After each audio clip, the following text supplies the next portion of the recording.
أصحابتي ريت تيك توك والسلام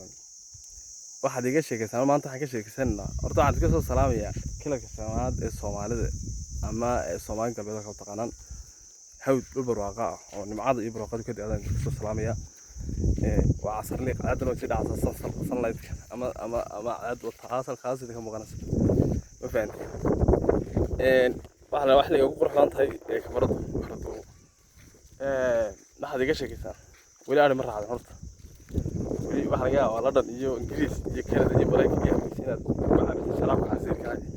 goro aan raacdo goro ciida casiir ma dhulkan maanta ka soo salaamay oo dhul ay taariikh badan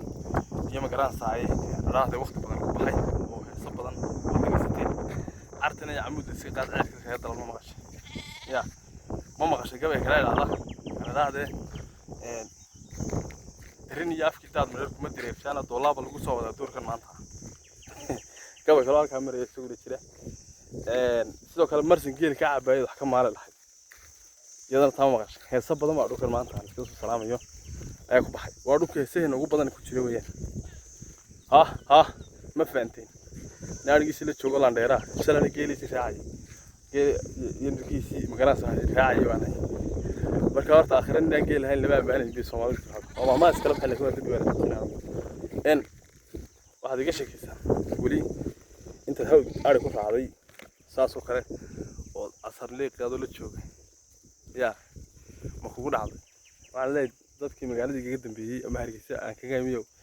waxaan dadka salaam hawd san hore muuqaalkii ku sheegay dhulkeena barwaaqa fadhida ma sha Allah waxaan joogaa 13 meelahan joogaa anigu halkan laakiin waa deegaankii hore aniga marka runta laga hadlo marka aad gooli wax